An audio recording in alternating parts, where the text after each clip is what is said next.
Okay, I will start the webinar now. Give me a minute.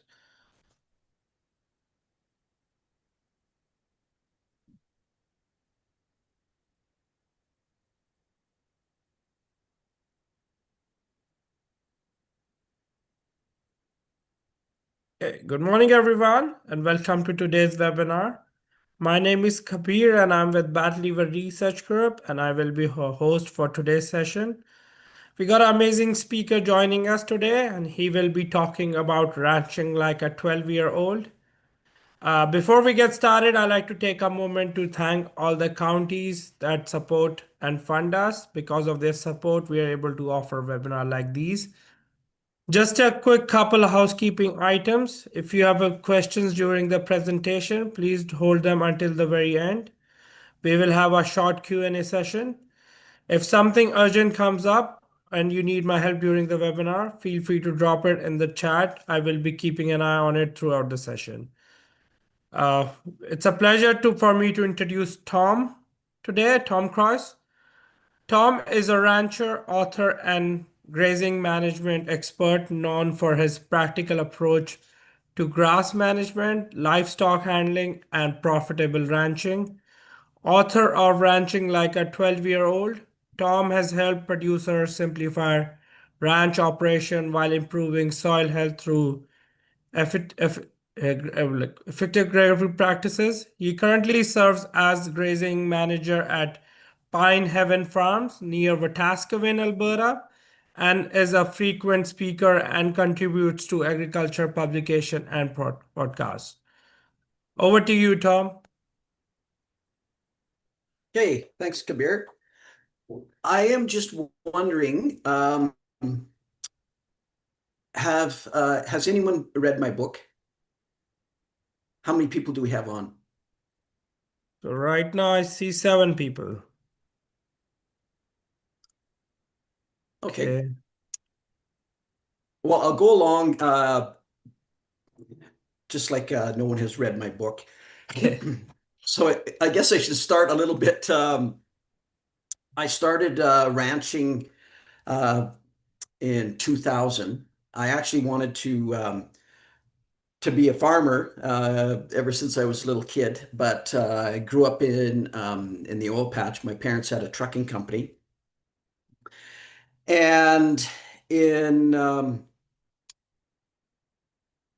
in 2000, January of 2000, we um, my wife at the time and we took a holistic management course, and we started grazing 40 cow-calf pairs, 70 hogs, and 12 horses. And what we found was that there was a lot of labor. And then the second summer, a friend of mine, his daughter and her friend came out for the summer. That was Heather and Tiffany. And they were 12 and 13 that first summer. And what I realized was that for them to have a meaningful uh, help in a meaningful way, that I had to make things simple and easy. And that's how I came up with this idea of asking myself, can a 12-year-old do this? And the cool thing about it was, once I started asking myself that question, that in 2 years, things became very easy. And just to give you an example of how simple and easy things became for us was that when Heather and Tiffany were 15 and 16, I think, we went on our family went on a week-long horse trip to the mountains.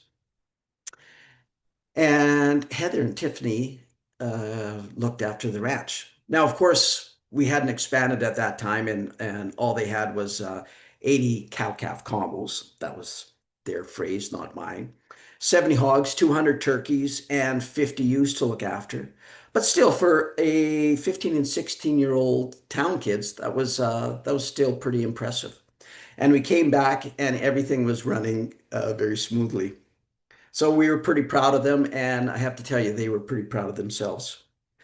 And then in 2002, I took Ranching for Profit for the first time, and we joined Executive Link from '05 to '08.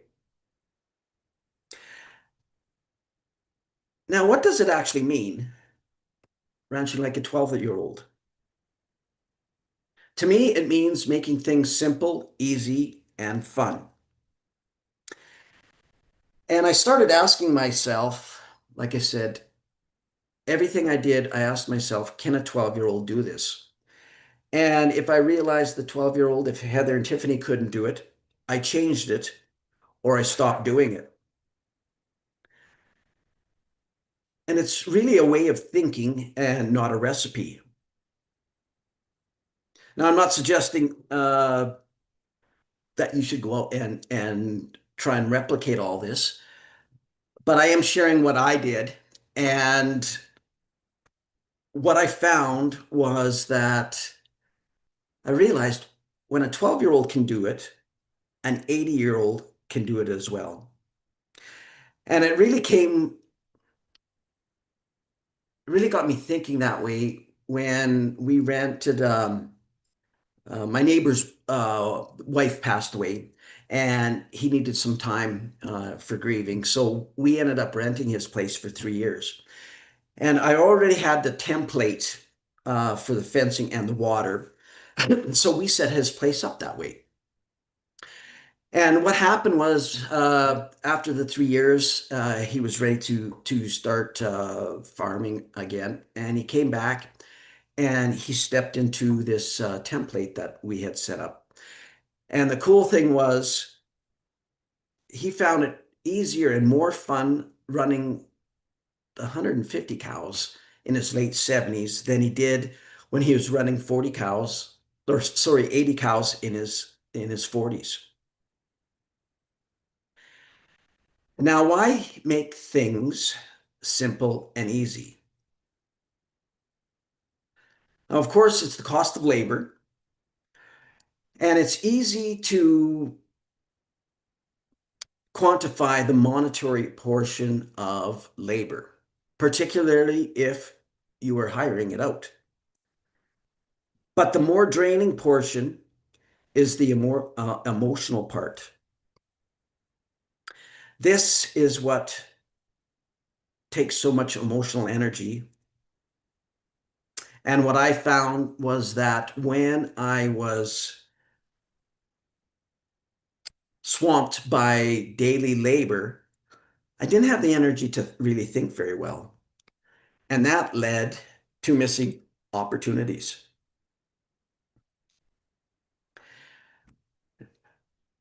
Now, what I'm talking about for myself, we had a lot of labor. And what we were trying to do was we were trying to graze in the way that we were taught in holistic management.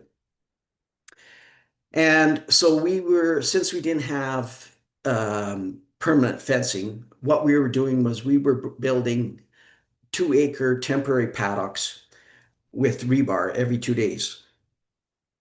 And it was a lot of work. We were in fantastic shape, but we were exhausted every night. And so, because of that exhaustion, what I was trying to figure out was a better way to carry rebar. And I ended up buying a couple of old golf club carriers, and it did make carrying rebar much easier. But what I should have been uh, considering is stop building temporary fence. And what that led to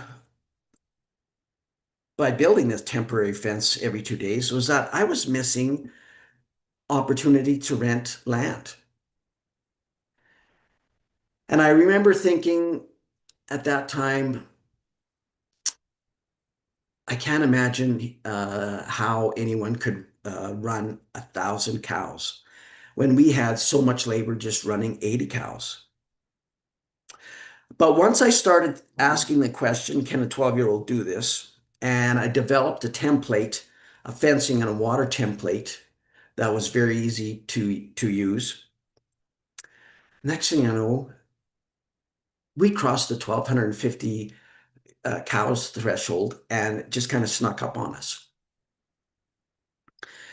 The other thing about why to make things simple and easy is safety. So this is a picture of my buddy Mike in a hospital bed after an accident during calving. And the thing about that I have noticed about times at calving, particularly when a person is tagging and you're trying to do all these things, we get worn out, and that makes it more likely to get sick, or in this case, get hurt. And Mike broke several ribs, and he was laid up for just over a month. So it's really a matter of keeping things simple, the KISS principle. And it's for me, I want to have things set up so that a trained monkey can do it, so that I can hire any summer student, very untrained, and they can still get the job done.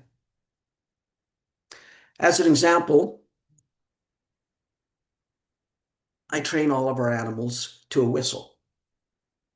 I do like to have the animals trained to drive so that I have that available to me to move animals. But I also get that once they're trained to drive, I train them to a whistle because anyone can grab that whistle and go and move the animals. You might want to check out I have a YouTube channel, Ranching Like a 12-Year-Old. And on that video, there's one video where I'm calling 300 grass finishing heifers out of bush paddock. And that video there takes about 5.5 minutes to get all the animals cleared out of that bush. But I started training them to the whistle long before they ever got into that bush, because I knew that at some point during the summer, we were going to be in a couple of bush paddocks. And it's much easier to call them whistle with the whistle than to get a group of cowboys and dogs and go and try and flush them out. The other cool thing about making things simple and easy is more family time. I know once we got our labor down, we were at the lake, like steady, and we were also having more time actually playing poker with my old semi-retired neighbors, but we had a lot of fun.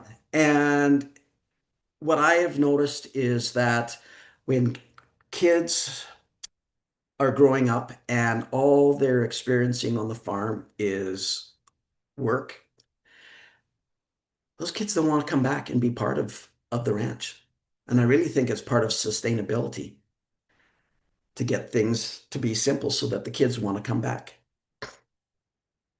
Now, how to get there? If you've read any of my articles or my books or heard me on podcasts, I am a big fan of grazing and grazing management. And um, when we first got started, we had a host of different animals, but each species was in a different pasture, managed differently. And one of the first things that I did was I mobbed the animals up and I put them all into a group. And I tell you what, that cut our labor down, well, by at least by half, because all we had to do was go and check one fence, one water system, one mineral. And the cool thing about once you put all these animals together is that you get benefits to the soil.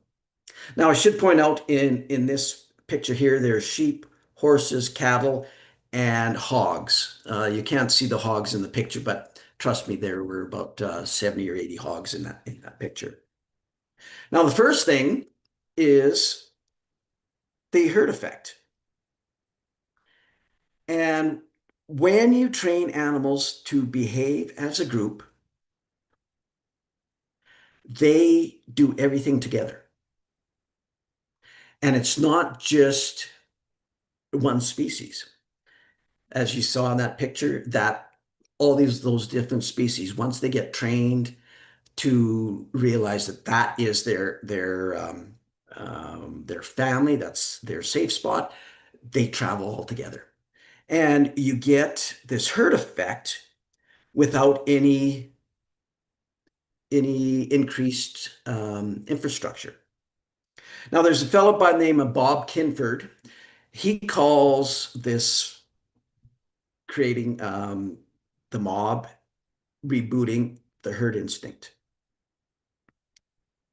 And I actually think it is more important to get labor down before developing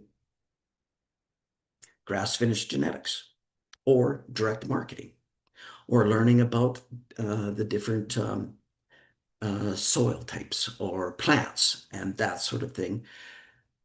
Because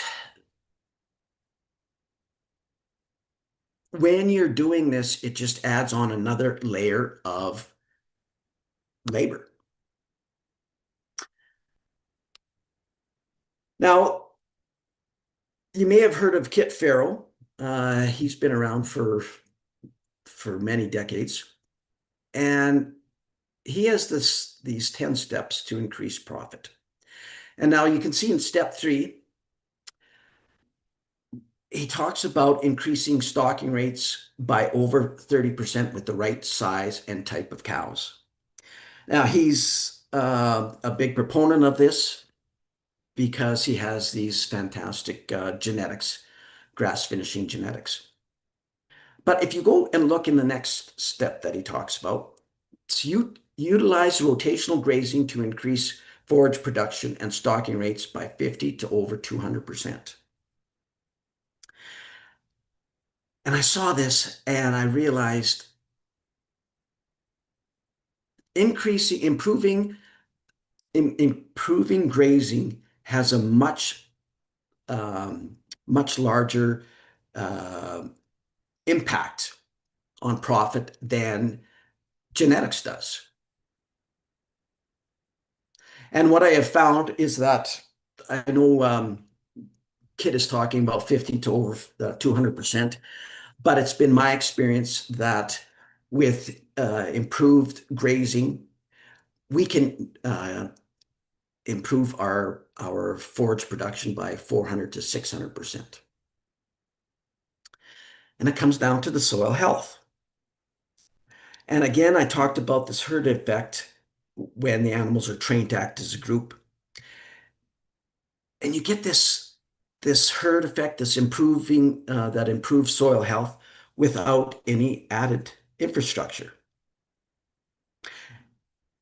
And again, there are a lot of things that are interesting to know, such as soil biology, the different species in the soil, and the sugars and of in the plants at different times of the day. That's all very interesting stuff.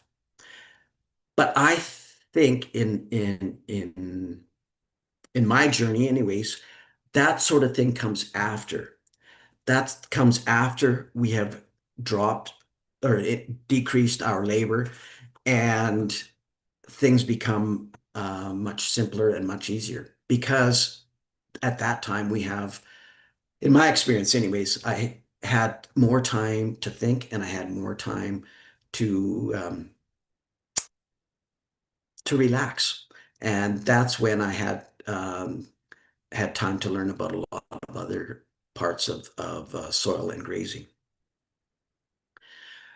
So this picture here is a trough that took me gosh, must be 19 years, 17 years to develop.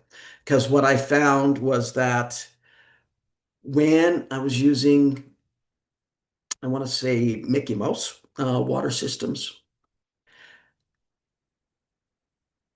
these yearlings, once we got started running larger herds, they found every weakness in the system.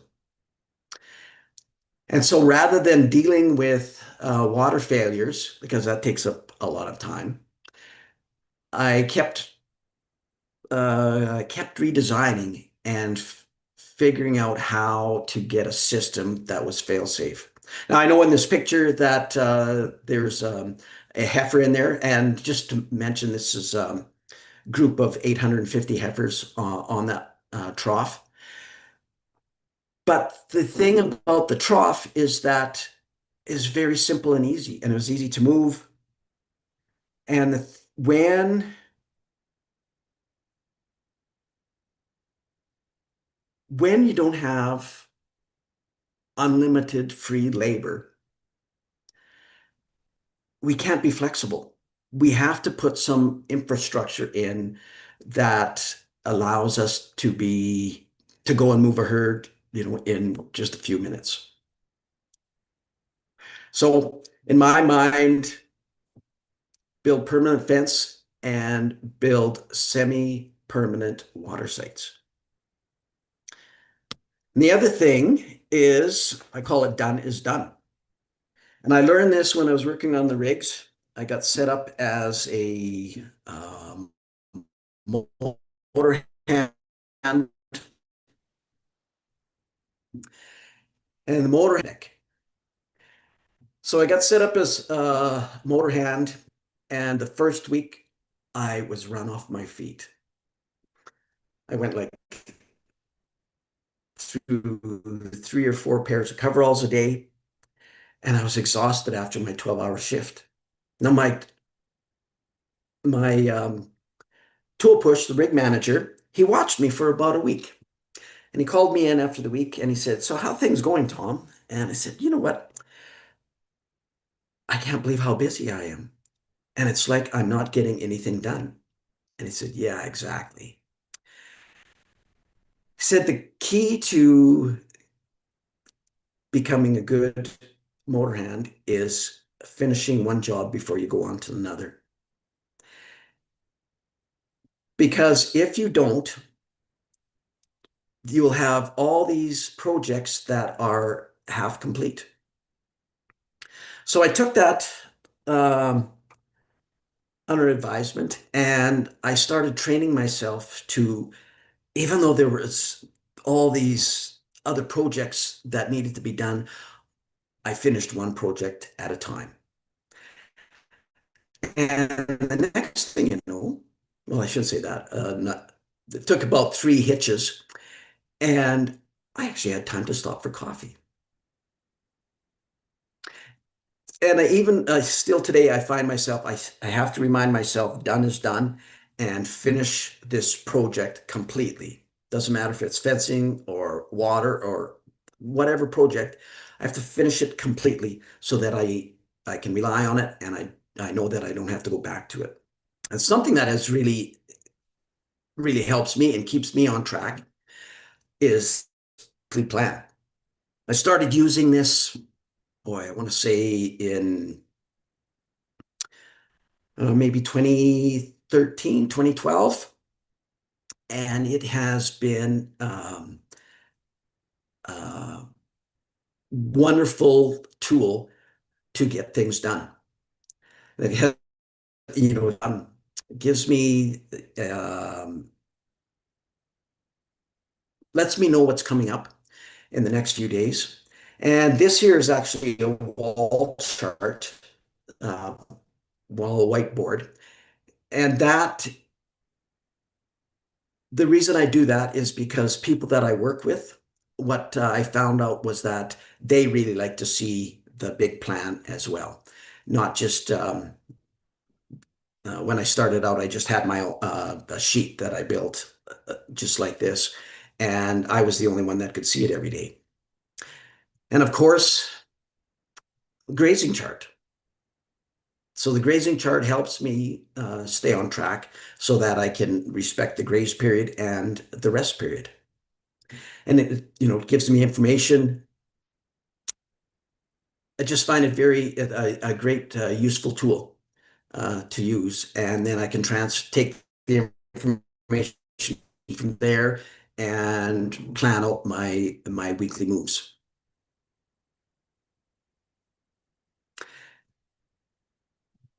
And the thing about that I don't like being is president of the Mickey Mouse Club. And that's where when what I found was that when I do things that are I'll say Mickey Mouse, my day becomes frustrating because I have to tell myself, oh, you know what? Why didn't I just fix this properly the first time? And then when I come here, if I need to move cattle or I need to do something, it's just very easy. So like building a gate that is easy to open and close. It's frustrating every time you go there and you have to fight with the gate to get it open or closed. It's a simple thing, but it certainly makes my life much easier and much more enjoyable. So really, what is the desired outcome?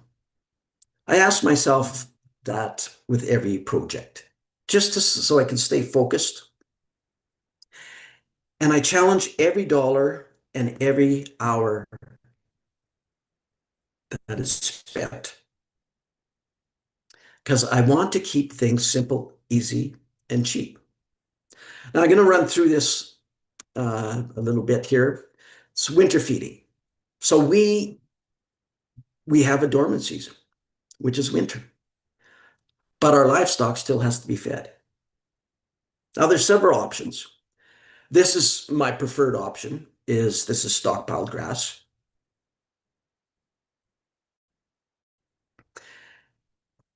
The second option is swath grazing, which here at Pine Haven Farms we are working on so that we can background calves successfully.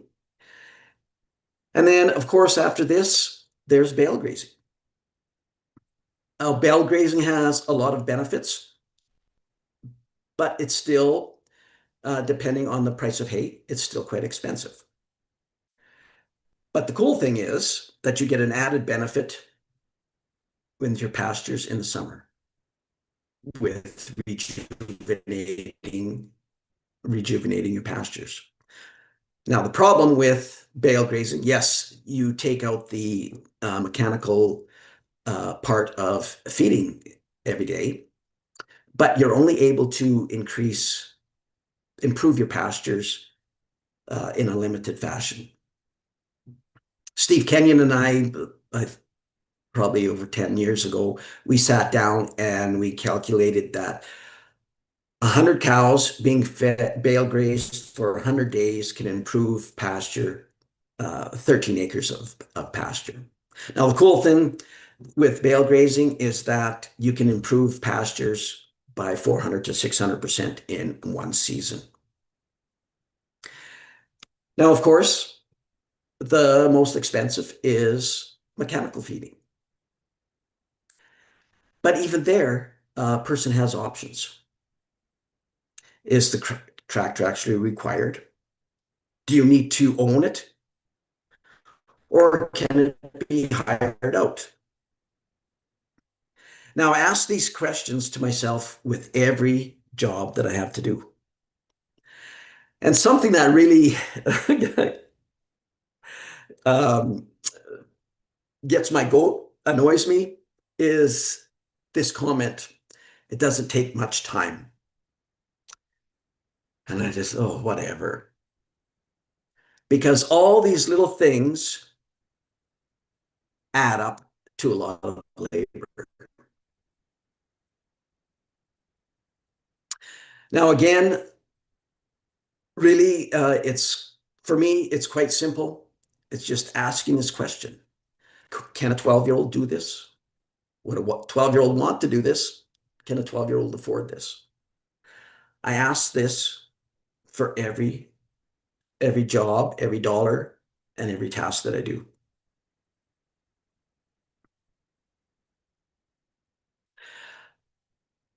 So these are my four keys to reduce labor. Done is done. Finish one project, which means finishing one project completely before going on to another. Combine groups. Each group that you combine, you drop the labor by 50%. And stop tagging. I know that is very hard for people to do, but it's amazing how much time that you will gain by not having to tag. And then eliminate temporary water and fence. I know this limits flexibility, but something that I hear continually, even when I listen to podcasts, everyone talks about how busy they are in the summer. We can only do so much. And things don't have to be perfect. So we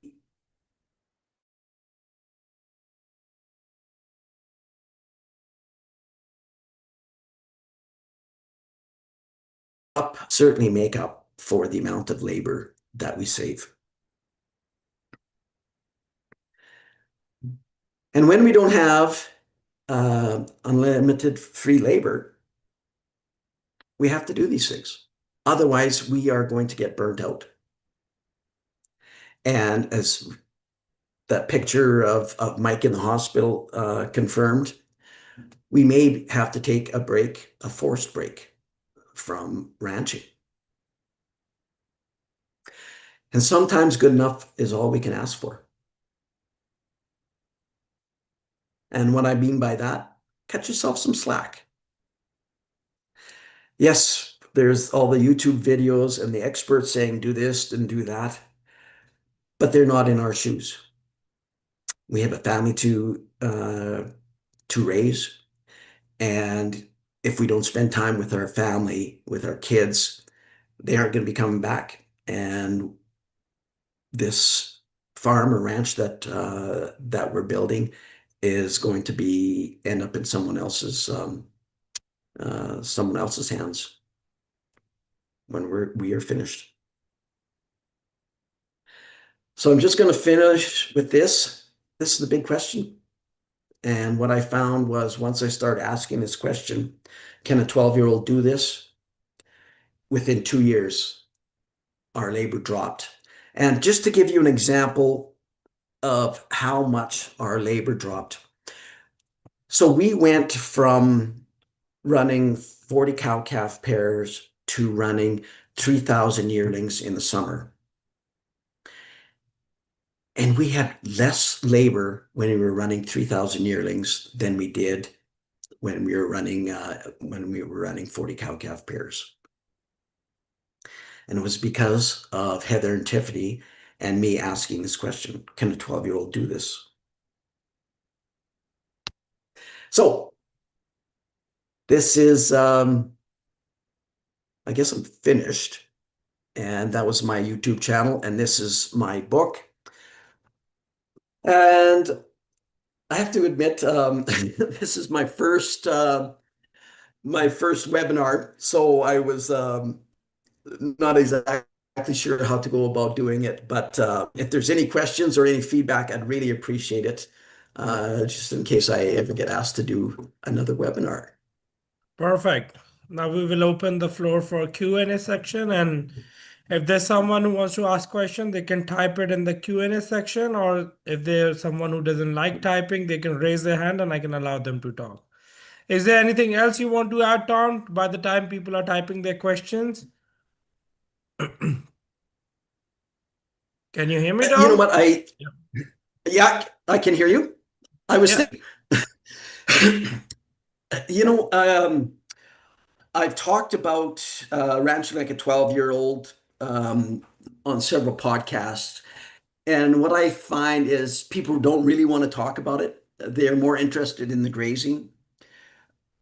And I understand that because it seems pretty pretty basic. However, what I found was that once I was able to again get my labor down, I was able to do a lot more things. I was able to expand. We went from 80 cow-calf pairs to running 3,000 yearlings in about 7 years on rented land, and that was all because I built the template and I asked that question: Can Heather and Tiffany do this? And if they can't, I changed it or I stopped doing it. Perfect. Yeah. One of our viewers says, thanks, Tom. Really enjoyed. Oh, good. One thing you know what, I actually just had this conversation with my buddy Mike, the one that was in the hospital bed just a couple days ago, and we were talking about moving calving to mid-May, and he was giving all these reasons of why people don't want to do that, and I said those are just excuses. They're excuses for not changing something. But the number of calves that died because of the blizzard here at the end of April this year, and this is not an uncommon thing. It happened to me in 2008, and I had a very similar situation in, I believe it was the 2019 spring of 2019. This is not something that's uncommon. The economic loss of all those calves that died because of the blizzard at that time of year far outweighs any of the reasons not to move calving to the middle of May. So I guess what I was saying to Mike was that we have to change. If you want something different, you have to do something different. And if you don't, I told him, stop complaining then. Keep doing what you're doing and stop complaining. Perfect. I guess there's no question. Your presentation was really amazing. Okay, is there anything else you want to add, Tom, before I conclude the webinar? No, I think I belabored the point.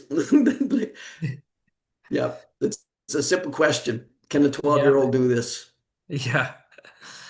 Okay, thank you, Tom, again for your time today and sharing such a valuable insight. We truly appreciate your contribution. And thank you everyone who joined us today. That brings us to end of today's webinar. We hope you found it informative and worthwhile. If you have any feedbacks or suggestions for future webinars, please don't hesitate to reach out. We're always looking for new ideas that are useful to producers. Thanks again, and we look forward to seeing you at the next event. Thanks, Tom.